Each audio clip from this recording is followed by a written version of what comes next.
Olá, meus pequenos tiranos! Tudo bem com vocês? Espero que estejam bem e... Hoje nós vamos falar de um assunto muito top, muito maravilhoso. Segundo Karl Marx, o capitalismo não é uma sociedade de consumo. Eu, pessoalmente, fico muito aliviado com essa afirmação. Ainda bem que o Karl Marx saiu com essa.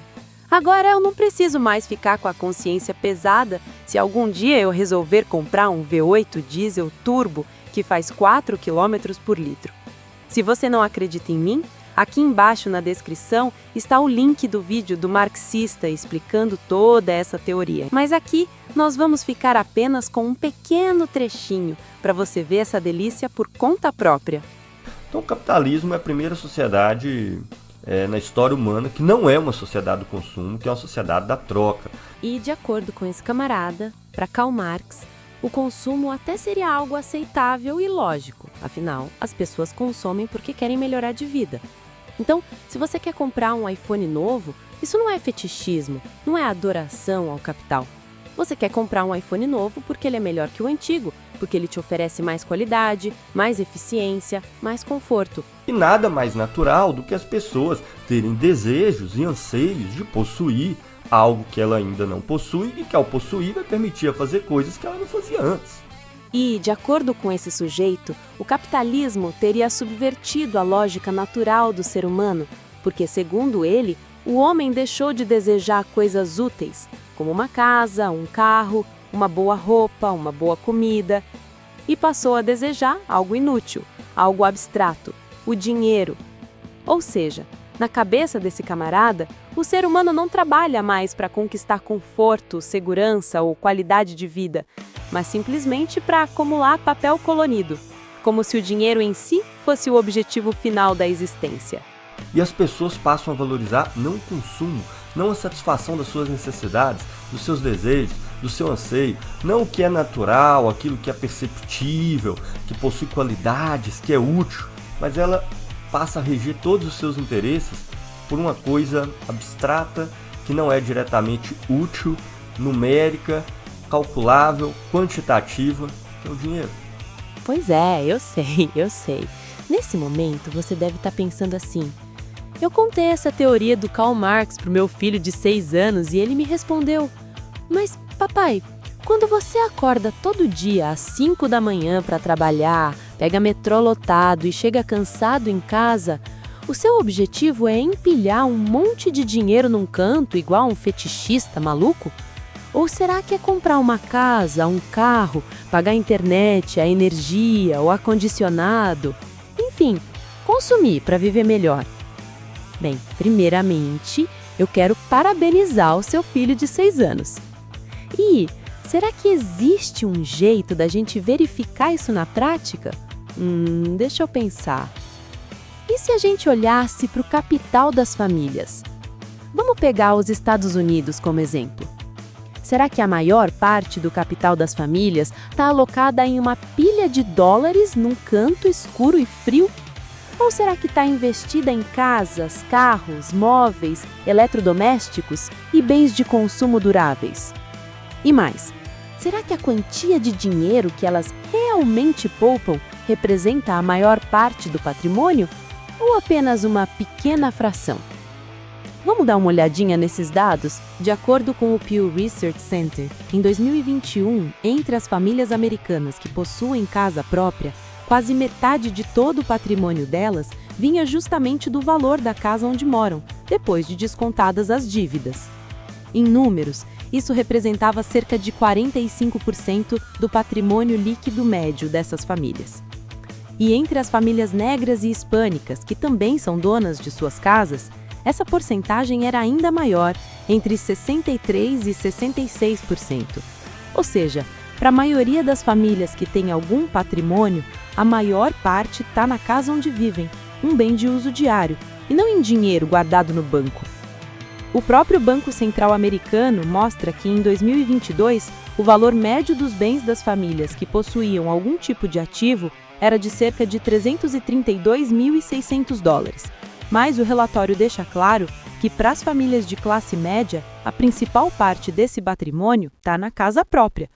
O crescimento do patrimônio dessa faixa da população aconteceu principalmente porque o preço das casas aumentou e não porque elas passaram a guardar mais dinheiro.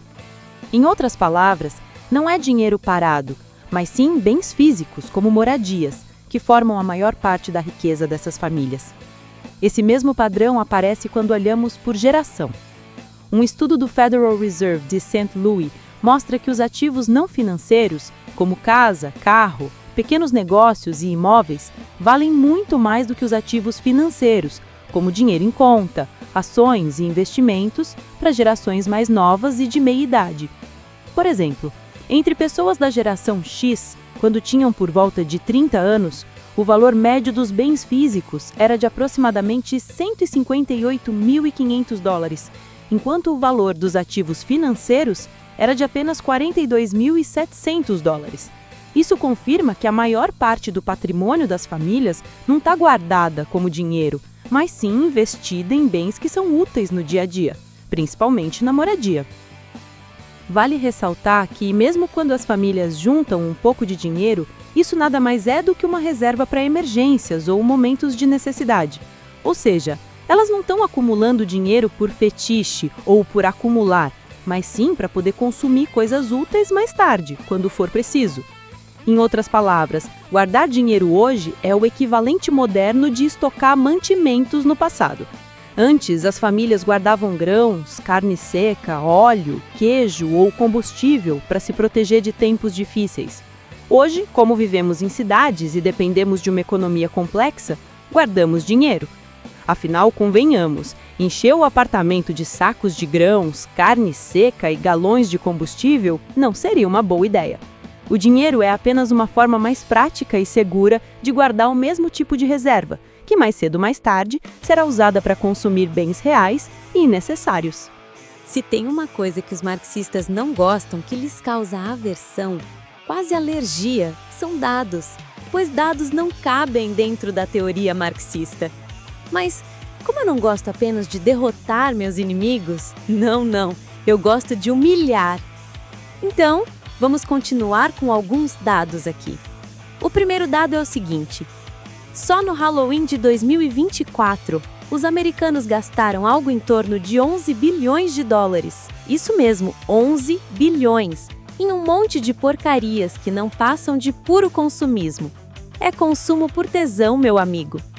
E nas festas de fim de ano nos Estados Unidos, incluindo Ação de Graças, Black Friday, Cyber Monday e Natal, os americanos gastaram cerca de 1 trilhão de dólares. É isso mesmo, 1 trilhão de dólares consumidos. Ai, meu Deus, não há marxista que aguente uma dessa. Então, o americano não trabalha para ficar guardando dinheiro como um fetichista, mas sim para comprar, consumir. Quem diria? Pois é, eu sei. Nesse momento, pode aparecer aquele marxista clássico de grupo de faculdade, ajeitar o óculos e dizer o seguinte: ah não, Ramsés, mas o que Karl Marx queria dizer não era isso não. Ele vai tentar te explicar que Marx não estava falando dos trabalhadores, da classe dominada, não. Ele estava falando dos capitalistas, da classe dominante, dos que detêm os meios de produção. Segundo essa explicação, lá no passado pré-capitalista, os aristocratas, os nobres, os senhores feudais, tinham muito dinheiro justamente porque exploravam a classe dominada. Mas diferente dos capitalistas modernos, eles pegavam esse dinheiro e torravam tudo em futilidade. Festas, castelos, roupas luxuosas, banquetes, estátuas douradas, enfim, gastavam como verdadeiros reis. Aí veio o capitalismo. E segundo Marx, surgiu uma nova forma de fetichismo.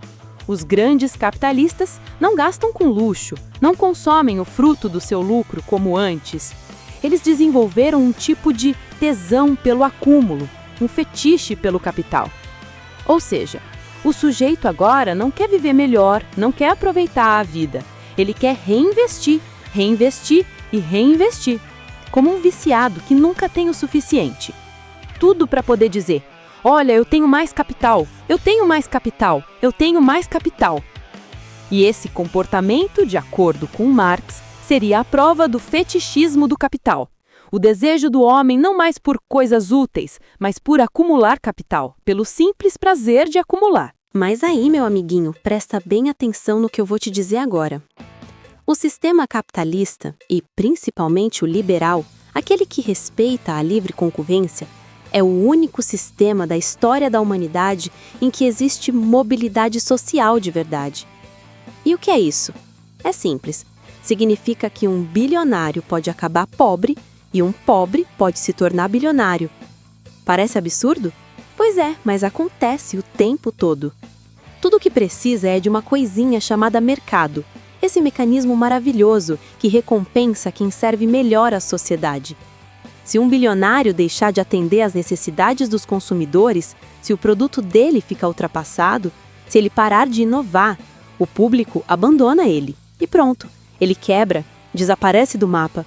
Por outro lado, um trabalhador comum, uma pessoa que teve uma boa ideia, que encontrou uma forma melhor de resolver um problema real das pessoas, pode subir na vida, pode conquistar o mercado e tomar o lugar daquele bilionário. Ou seja, o capitalismo não é uma corrida onde o mais rico vence, é uma corrida onde vence quem mais entrega valor. E é exatamente por isso que os capitalistas reinvestem. Não é fetiche, não é tesão em acumular. Eles fazem isso por necessidade, por sobrevivência, porque eles sabem que a qualquer momento pode surgir um novo empreendedor, um novo concorrente, um novo gênio da garagem e bum, o império deles cai. Então, o reinvestimento não é um fetichismo do capital, como dizia Marx, é o instinto de defesa de quem vive num sistema onde ninguém tem o trono garantido. E para não ficarmos só na teoria, vamos trazer um exemplo prático, que é outra coisa que dá alergia em marxista. Vamos falar da empresa BlackBerry. Pois é, aquela mesma que era gigantesca, dominava o mercado mundial de celulares. Era sinônimo de tecnologia, segurança e confiabilidade. Para você ter ideia, os celulares dos presidentes dos Estados Unidos eram todos BlackBerry. Era a elite da elite. Mas aí, em 2007, um tal de Steve Jobs apareceu com uma ideia idiota, segundo os gênios da BlackBerry. Um celular sem botão. Isso mesmo, sem botão. A tela era toda sensível ao toque. E o pessoal da BlackBerry debochou. Ah, quem vai querer um celular sem botão? As pessoas amam os botõezinhos. Pois é, resumo da ópera, hoje a BlackBerry praticamente morreu e a Apple virou a empresa mais valiosa do planeta. Ou seja, no capitalismo, se o cara dorme no ponto, ele roda. O capitalista não reinveste por fetiche, nem por tesão no dinheiro. Ele reinveste para sobreviver. Porque diferente de todos os outros sistemas econômicos, inclusive os que o Marx sonhou, no capitalismo você tem que se reinventar o tempo todo. Se você não oferecer produtos melhores, com mais qualidade, com mais inovação, você é chutado para fora do mercado. E é exatamente por isso que o capitalismo gerou o maior salto de desenvolvimento tecnológico e humano da história. Porque aqui, meu amigo, quem não melhora, morre. E é por isso que o capitalista reinveste o próprio dinheiro. Não é por fetiche, é por sobrevivência. Agora que nós já apresentamos argumentos e até provas bem robustas de que o capitalismo é sim uma sociedade de consumo, vamos deixar uma coisa bem clara. Ele é uma sociedade de consumo porque ele é o sistema mais eficiente que já existiu na história da humanidade. E por ser o mais eficiente, ele também é o mais produtivo. E se há produção, alguém precisa consumir, porque se ninguém consome, a roda para de girar. Então, sim, o capitalismo é uma sociedade de consumo, mas é uma sociedade de consumo saudável, que movimenta a economia, gera emprego e prosperidade. Agora, o que mais me chamou a atenção na fala desse sujeito não foi nem a burrice econômica, foi a inversão moral. A ética marxista é uma coisa que chega a dar medo. Eu, na minha doce inocência, achava que muitas das monstruosidades cometidas pelos regimes comunistas, os mais de 120 milhões de mortos provocados pelas ideias de Karl Marx, tinham acontecido por más interpretações. Eu pensava, as pessoas entenderam Marx errado. Mas não. Tendo contato direto com a filosofia marxista, dá para ver claramente que não foi erro de interpretação. Karl Marx perverteu a moralidade humana. E para você entender como ele fez isso, vamos dar uma olhada em mais de um trecho da fala do sujeito. Veja que as mais diversas formas de sociedades que existiram antes do capitalismo, o consumo dos produtos ou das mercadorias, porque poderia ou não ser produzido como mercadoria, que era o verdadeiro tchananã do negócio. As classes dominantes de todas as épocas, até o capitalismo, o centro não era acumular dinheiro, acumular o dinheiro como um fim em si mesmo, e tudo submetido a essa finalidade suprema do dinheiro, como uma propriedade quase que mística e religiosa das coisas. Pelo contrário, era consumir, era aproveitar do seu tempo livre, no caso das classes dominantes, né, que recebiam recursos de outras pessoas que trabalhavam para ela, eram exploradores tal como são no capitalismo, mas ela dedicava o seu tempo em coisas úteis. Bem, como vocês puderam ver, no finalzinho da fala dele, ele vai dizer que as classes dominantes antes do capitalismo gastavam o seu tempo com coisas úteis. Ou seja, ele está partindo do princípio de que as classes dominantes de hoje, os capitalistas, os detentores dos meios de produção, gastam o seu tempo livre com coisas inúteis. E já a gente vai ver as implicações éticas e morais dessa interpretação monstruosa do Karl Marx. Mas calma aí, a coisa ainda piora. Então dá mais uma olhadinha nesse outro trecho. E o capitalismo, ao se desenvolver de maneira plena, ele produz a classe dominante mais parasita, mais inútil que existe, onde o objetivo do dinheiro é produzir mais dinheiro, quer produzir mais dinheiro, quer produzir mais dinheiro. Então vamos trabalhar dois conceitos. Primeiro, a ideia de que o capitalismo teria criado a sociedade mais parasita da história da humanidade. E segundo, a afirmação de que antes do capitalismo, os dominantes gastavam seu tempo com coisas úteis. Quando o sujeito afirma isso, ele parte do pressuposto de que, automaticamente, na sociedade capitalista, a classe dominante é inútil. Ora, isso é uma bobagem que até papagaio fala. A questão não é ficar repetindo frase de efeito. A gente tem que investigar com mais profundidade e mostrar na prática se isso é verdade mesmo. Eu adoraria agir com desonestidade e exaltar o capitalismo, exemplificando centenas e centenas de figuras capitalistas que ajudaram a desenvolver a sociedade, e ao mesmo tempo dizer que todos os que vieram antes do capitalismo eram um bando de vagabundos inúteis que não faziam nada. Mas eu sou um sujeito honesto, e o que eu vou fazer aqui é mostrar a realidade. Então vamos começar pelo mundo antigo, o mundo pré-capitalista. Lá, você teve sim pessoas da classe dominante que fizeram coisas que beneficiaram muito a humanidade. E já vamos começar com o clássico, os filósofos gregos, que ajudaram a criar o pensamento crítico, aquele que depois se tornaria um dos alicerces da ciência moderna.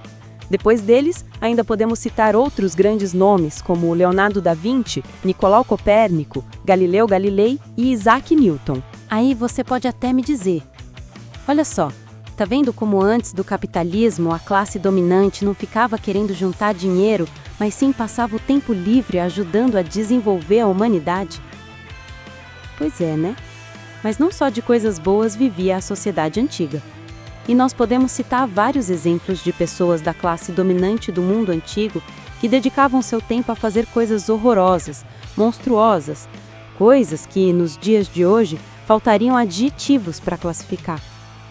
Coisas como terrorismo, tortura até a morte, estupro de crianças, pedofilia e horrores das mais diversas formas. Atos que, se acontecessem hoje, deixariam qualquer pessoa aterrorizada.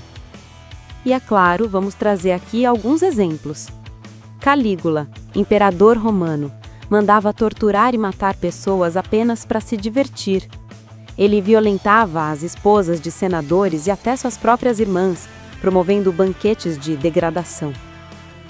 Também temos Nero, conhecido por sua crueldade, mandou assassinar sua própria mãe matou uma de suas esposas e casou-se com um jovem escravo após mandá-lo castrar.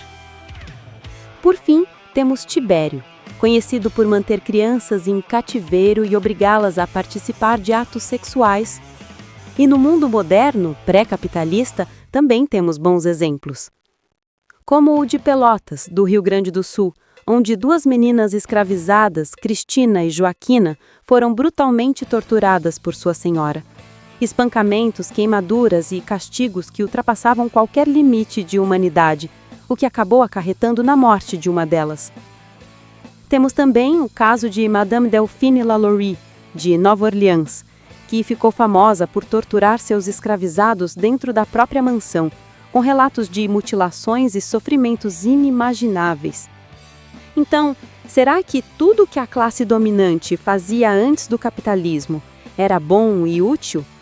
Será que tortura, estupro e pedofilia são coisas nobres e virtuosas? Agora vamos para a era capitalista. Será que a classe dominante do nosso tempo, os grandes empresários, investidores e empreendedores, dedica o tempo livre exclusivamente ao acúmulo paranoico de capital, como se o dinheiro fosse um fetiche? Ou será que alguns deles, mesmo vivendo num sistema de livre mercado, usam parte do seu tempo e dos seus recursos para contribuir de verdade com a humanidade?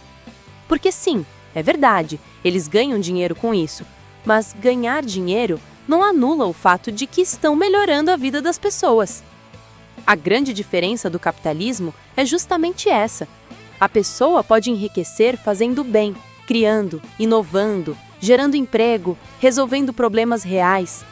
Então, antes de repetir o mantra marxista de que os capitalistas vivem só para acumular, vale olhar para a realidade, porque muitos deles, e nós vamos ver exemplos aqui, usaram o próprio tempo livre para mudar o mundo para melhor. E vamos ao primeiro exemplo. Santos Dumont. O homem que, sem sombra de dúvidas, foi uma das pessoas que mais contribuíram para a aviação. E, por incrível que pareça, ele não estava interessado em dinheiro. Santos Dumont nasceu em uma família rica, tinha tudo o que precisava. Ele poderia simplesmente ter vivido uma vida de luxo, mas preferiu usar seu tempo e sua fortuna para fazer algo que mudasse o mundo. Mesmo vivendo em plena era capitalista, ele, entre aspas, não foi corrompido. Ele não estava preocupado em acumular fortuna, mas sim em ver a humanidade voar, literalmente. Ou seja, o capitalismo não transformou Santos Dumont num monstro obcecado por lucro. Pelo contrário, ele provou que é possível viver no capitalismo e usar a liberdade econômica para criar, inovar e beneficiar a humanidade. Outro grande exemplo é Nikola Tesla, um homem que mudou completamente a história da humanidade.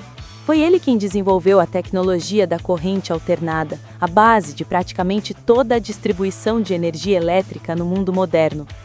Graças a ele, nós conseguimos levar a eletricidade por grandes distâncias, acendendo cidades inteiras e possibilitando tudo o que veio depois, da indústria ao simples ato de você estar me ouvindo agora. Mas, apesar disso, Tesla era um péssimo homem de negócios. Os contratos que ele assinava eram ruins, ele não ligava para lucro e acabou morrendo praticamente pobre. Ou seja, uma das mentes mais brilhantes da história, vivendo em plena era capitalista, que mesmo assim não se importava em encher o bolso de dinheiro.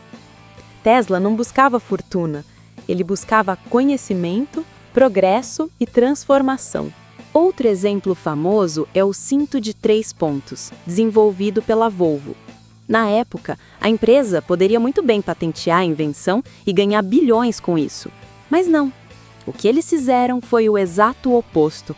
A Volvo abriu a patente para que todas as outras montadoras pudessem usar a tecnologia livremente, sem pagar um centavo por isso.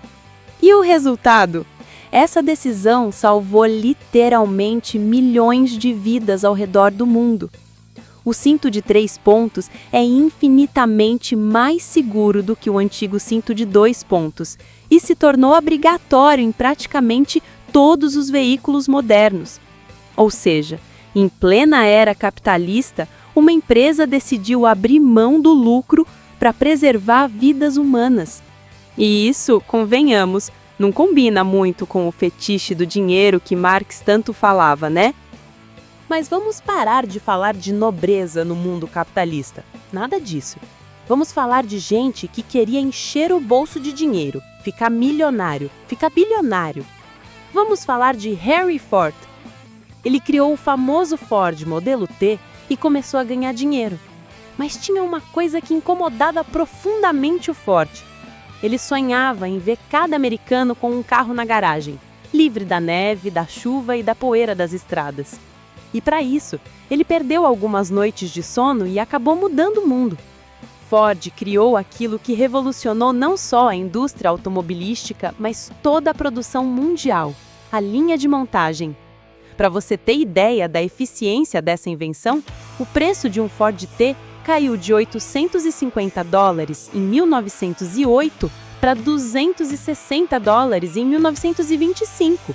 Ou seja, em menos de 20 anos, um carro que era um luxo virou um bem acessível. Henry Ford, movido pelo espírito capitalista e sim pela vontade de ficar rico, colocou um carro na garagem de cada americano. E se hoje, aqui no Brasil, mesmo com pouco dinheiro, você tem o seu carrinho, agradeça a Henry Ford, porque se não fosse por ele, você não teria. E temos também um dos grandes exemplos modernos, Elon Musk. Ele poderia muito bem ter seguido o caminho mais fácil, ficar ali jogando seguro, acumulando capital igual a família dele, mas não. O cara simplesmente resolveu dar ré no foguete, literalmente, e investir num dos setores mais perigosos e caros que existem, o setor aeroespacial. Um passo em falso e ele podia perder tudo. Mas o que aconteceu foi o contrário. Ele revolucionou o mundo. Musk barateou o lançamento de satélites. E, para quem não entende, os satélites são vitais para praticamente todos os setores da economia moderna: comunicações, navegação, monitoramento climático, agricultura de precisão, defesa nacional, tudo. Ou seja, movido pela busca do lucro, o cara acabou impulsionando o avanço tecnológico global. E ainda tem gente que chama isso de fetiche capitalista. E é claro, né?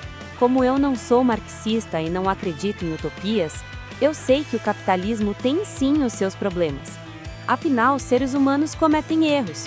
E dentro de qualquer sistema, quem erra são as pessoas, não o sistema em si. Eu poderia ficar aqui citando vários exemplos, mas como são casos mais recentes, eu creio que a maioria já conhece. Podemos citar, por exemplo, o caso de Brumadinho e Mariana, onde pessoas movidas apenas pelo interesse financeiro e não querendo gastar o que precisavam, sabiam do defeito das barragens e mesmo assim não fizeram nada. Dá para citar também o caso da Elizabeth Holmes, aquela empresária americana que vendeu um produto que supostamente faria milagres na medicina, mas que depois se descobriu-se tudo mentira. Ela colocou vidas em risco, só para tentar ficar milionária do dia para a noite. E vocês que vivem aqui na internet sabem muito bem, cada página, cada vídeo que a gente abre, sempre aparece um picareta anunciando um curso milagroso, uma promessa absurda, e no fim das contas é sempre o mesmo, um bando de enganador querendo ganhar dinheiro fácil. Então sim, no capitalismo tem gente picareta. Assim como tinha vagabundo e safado no feudalismo, assim como tinha no mercantilismo, e no socialismo, então isso vira praticamente regra. No fim das contas, apesar de ser o sistema econômico mais eficiente que já foi criado na história da humanidade, o capitalismo não é perfeito. Mas me diz aí, você já tinha tido contato com a filosofia marxista? Essa foi a minha primeira vez. E eu confesso, fiquei bem surpreso. Por um lado, é uma filosofia sofisticada, cheia de termos difíceis, conceitos complexos e uma linguagem bem elaborada. Mas quando você tenta aplicar tudo isso a um sistema econômico real, simplesmente não se encaixa. E o mais curioso é que Karl Marx parece não compreender conceitos básicos da economia, como o cálculo econômico e a própria função do dinheiro. Então é isso, pessoal. Muito obrigado por terem assistido até aqui, espero de verdade que vocês tenham gostado. E até a próxima!